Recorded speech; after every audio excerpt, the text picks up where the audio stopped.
Good morning dear students. आज हम journal entry के लेसन नंबर 2 को डिस्कस करने वाले हैं।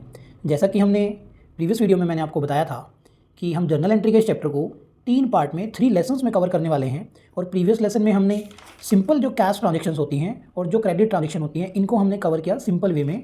तो आज हम इस वीडियो में लेसन 2 में जो कॉम्प्लिकेटेड ट्रांजेक्शंस होती हैं, जिन ट्रांजेक्शंस को से अक्सर स्टूडेंट को डर लगता है। अब आप सोचिए आपको सबसे ज़्यादा डिफिकल्ट ट्रांजेक्शन स्टूडेंट को कौन सी लगती हैं?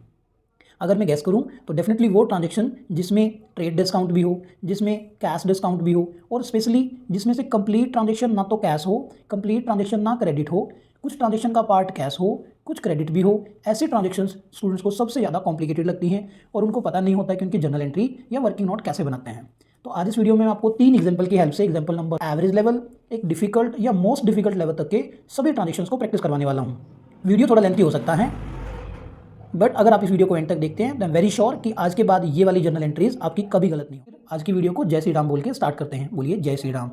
तो फर्स्ट एग्जांपल हमने यहाँ पे लिया है, bought furniture of the list price ₹50,000 from Ahuja furniture house at 20% trade discount and paid 50% of the amount immediate. पढ़ना है, if cash transaction and credit transaction come together then prepare the working note first.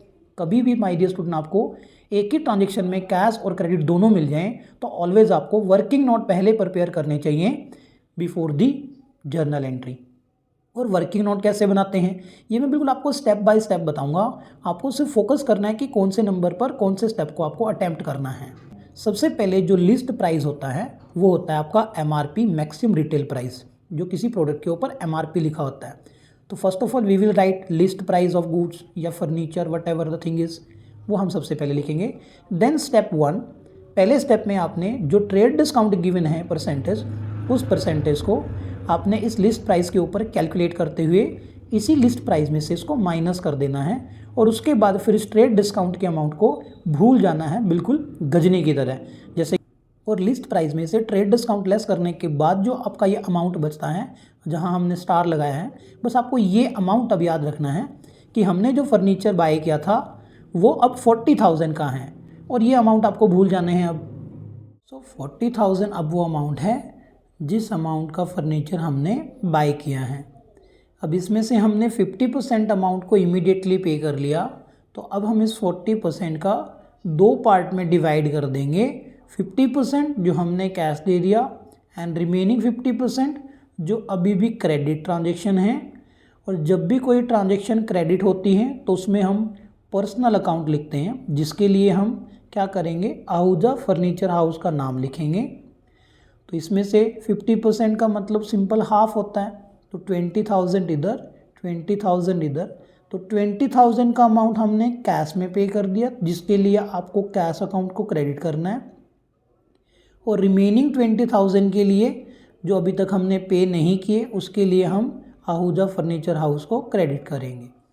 तो अब चलिए देखते हैं journal entry क्या बनाएंगे। Business में फर्नीचर आया तो फर्नीचर अकाउंट हुआ डेबिट।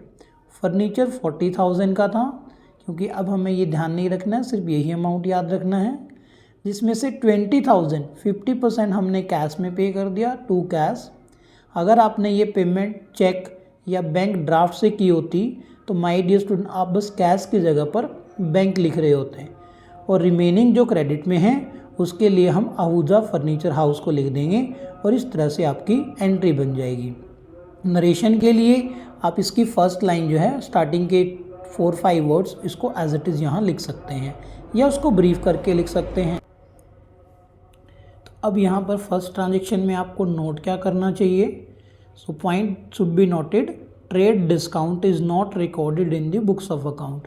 तो जो ट्रेड डिस्काउंट ये 10,000 रुपीज़ से, ये आपने बुक्स ऑफ अकाउंट में रिकॉर्ड नहीं करना है। आई होप सो कि आपको ये समझ आ गया होगा। चलिए इसकी जल्दी से एक समरी बनाते हैं और इस पार्ट को यहाँ ख़त्म करते हैं। तो जो लिस्ट प्राइस है वो आपको सबसे पहले लिखना है। ट्रेड डिस्काउंट का जो परसेंटेज है वो लिस्ट प्राइस पे कैलकुलेट करके और उस अमाउंट को भी ट्रेड डिस्काउंट में से लेस कर देना है। और अब जो आपके पास अमाउंट है वो अमाउंट जो भी वस्तु आपने खरीदी है उसके नाम के साथ आ जाएगा। बस गुड्स के केस में ये परचेज होता है और सेल करने के केस में सेल होता है। और अब इस अमाउंट को आप दोनों तरह से बाइफ्रिकेट कर देंगे कि कैश में कितना पे किया और रिमेनिंग क्रेडिट कितना है। तो जो कैश में पे किया उसके लिए कैश अकाउंट और जो क्रेडिट में है उसके लिए पर्सनल अकाउंट को लिखा जाता है। उम्मीद करता हूँ आपको ये समझ आ गया होगा। तो यहाँ हमारा फर्स्ट एग्जाम्पल कंप्लीट हो जाता है।